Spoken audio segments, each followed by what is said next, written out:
and what's happening today is the centralization of the powers is ripping apart the world, is creating opportunities to create value for people that are getting hurt by this. And so it's actually speeding up the decentralized world, and it's speeding up in a protocol design that's actually bringing this future that looks very different than this control structure we've always lived in. A lot of people, even Bitcoiners, that are measuring Bitcoin go up in US dollars are actually giving their strength to the system that they're yelling at all the time. The recent volatility in Bitcoin's value, which saw it fall from $66,000 to $63,300 following Japan's unexpected leadership transition, emphasizes the cryptocurrency's vulnerability to global economic shifts. This sudden change triggered a currency rise and a 5% drop in Japan's Nikkei stock index, causing Bitcoin to recover slightly. Such market instability emphasizes the importance of decentralized financial systems, so supporters such as Jeff Booth promote Bitcoin's potential. According to Jeff Booth, decentralized alternatives such as Bitcoin are critical in countering centralization-induced scarcity. Booth points out that Bitcoin's success depends on its adoption as a viable medium of exchange rather than its price against the US dollar. He emphasizes the importance of local network effects and community support in driving decentralization. Jeff Booth used Bitcoin Beach in El Salvador to demonstrate the potential of local network effects. Booth ascribed Bitcoin's rise to network effects, likening Lightning Network transactions to the Internet's expansion. Local communities are driving adoption, and as they combine, growth increases. He further emphasized the value of self-sufficiency and community support in moving decentralized solutions forward. Let's watch the interview clips to learn more about Jeff Booth's discussion. Please like this video, subscribe to the channel, and enable post alerts for future exclusive content. Enjoy the video. In technology or in free markets, every scarcity creates an opportunity. And what's happening today is the centralization of the powers is ripping apart the world, is creating opportunities to create value for people that are getting hurt by this. And so it's actually speeding up the decentralized world, and it's speeding up in a protocol design that's actually bringing this future that looks very different than this control structure we've always lived in, where it is a medium of exchange. It turns into exactly what you're talking about.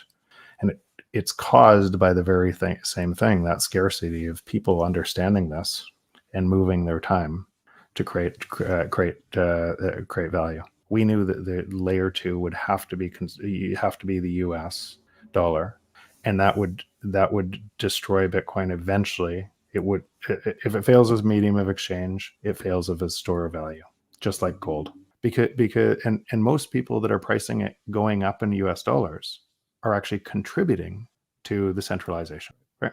Because it'll be fractionalized, it'll be derivative instruments, it'll be everything else, and they'll be cheering the whole way because they're measuring it going up in US dollar, the same US dollar that actually has to centralize and take power from them, because it's exactly the opposite of the free market. But how do you get that guy who has 35 inputs all priced in dollars to all of a sudden say, well, you know what, screw it, I'm going to go ahead and start pricing my stuff in Bitcoin and take that risk? Like, how do we get from A to B? Yeah, so slowly.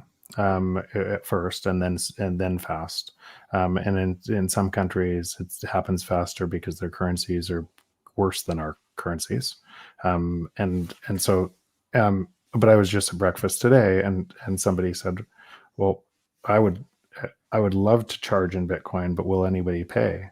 And then the next breath they talked about all the Bitcoiners that they would.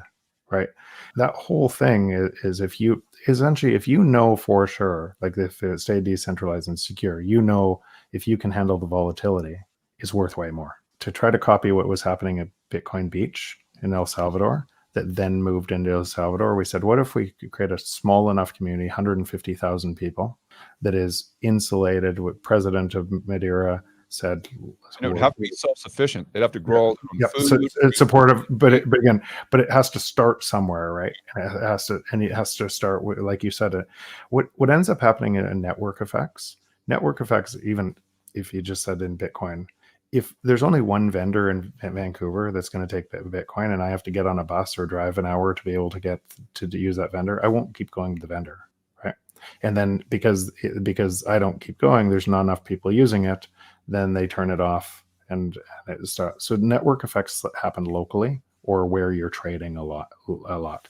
So what we did is we said, let's go into this, let's use this and use this conference as a spot to do it. And by the time we launched the conference, I think there were 8 vendors, maybe 10 vendors that were taking Bitcoin on the island. Now there's, and that was in February. Now there's 120, and it's exploding. By the way, and if you zoom up a level, if you just set it in Lightning, what's happening in Lightning transactions on Bitcoin, it's actually growing faster than the internet. But it's hard to see from each person's domain where they live. But some of these communities, it's really growing quickly, and then now those are merging together, and different things are being. So it is growing, and the network effect. So the network effect has to be there. Jeff Booth explained how monopolies tend to be the last to realize innovation, while those most impacted are the first to seek alternatives. This phenomenon is accelerating the adoption of decentralized solutions. Booth observed that many people, including those who criticize it, unknowingly encourage the centralizing system by devoting time and effort. Jeff Booth discussed his path, recognizing that his acts violated his principles. This prompted him to rethink and align his efforts with decentralization ideals. Booth emphasized the difficulty of switching to a decentralized system, stressing the temptation to judge performance by centralized measurements. He emphasized the importance of conscious alignment with decentralized principles to achieve significant change and promote a fairer society. Let's go back to the interview and watch more clips to gain insights from Jeff Booth. Monopolies are the last to see innovation that changes the monopoly. Who's the first? The furthest away from the monopoly, most hurt from the monopoly. So under that, it would make perfect sense that El Salvador would go first. It would make perfect sense that some of these other communities that understand this and are connected would go first. And some of them are really small, different communities that are entirely, there's Bitcoin jungle in Costa Rica. I don't know if you've been there, but it's an entire circular economy that you can't use cash. It's just Bitcoin. And all of the vendors, like all of them take Bitcoin. It's really turned into, and it started just a couple vendors, and then as they started to understand, just like I took a learning path to get here, you're taking a learning path to get there, and you get to this point, and you say, which system do I want to contribute my time to? Do I want to contribute my time and my energy to the one that's centralizing us, right? Because everything within it has to centralize. Everybody thinks it's somebody else's job, right?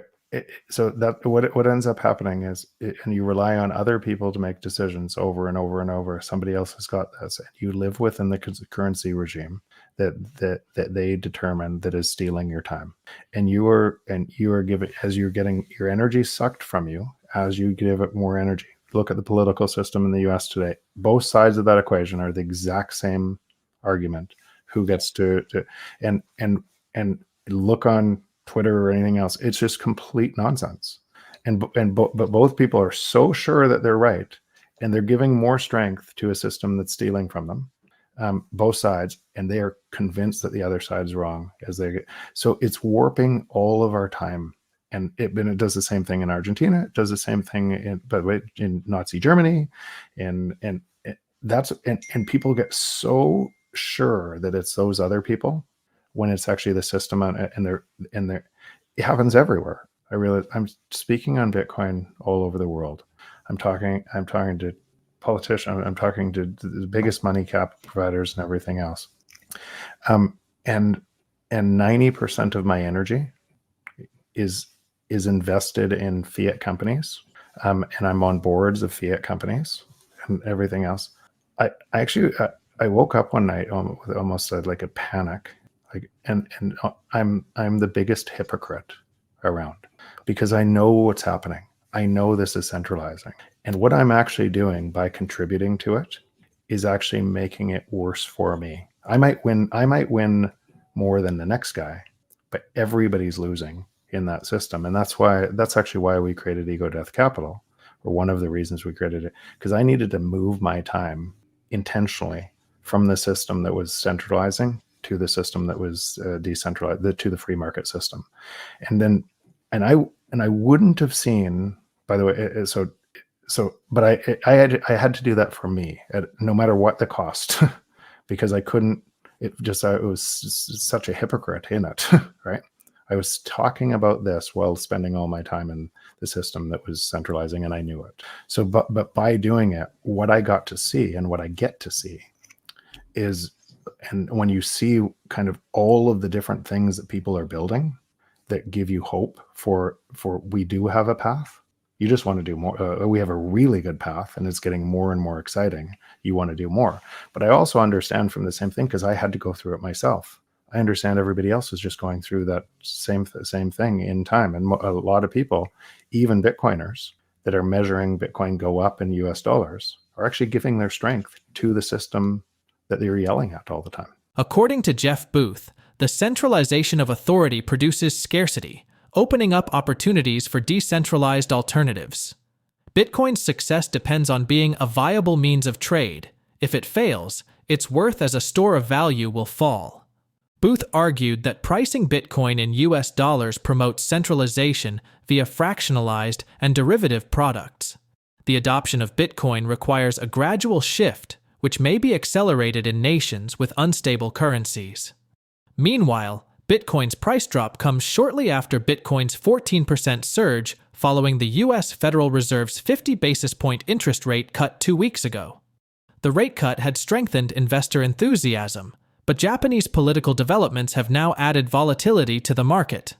Notably, individual investors appear to be missing the recent Bitcoin rise. Their participation frequently indicates market euphoria or greed and can predict a market top. With Bitcoin trading approximately 15% below its all-time high, evidence shows that individual investors have not yet gotten in. Coinbase's app download ranking is one sign of retail interest. Coinbase has historically been the most downloaded app around the market, tops in 2017 and 2021. It currently ranks 438th, close to its lowest point of the year. This shows that mainstream interest in Bitcoin remains subdued. On-chain activity also demonstrates low retail involvement, with short-term holder supply decreasing. Transfer volumes are around half of what they were at the peak in 2024. Additionally, Google Trends data shows that searches for "buy Bitcoin" and "buy crypto" remain consistent, but are 90% lower than their all-time high in 2021. The strength of the Japanese yen, as well as the prospect of increasing interest rates in Japan, may continue to have an impact on global markets, including Bitcoin. As we conclude, the big question is, how can Bitcoin overcome market volatility and become a stable alternative to traditional currencies?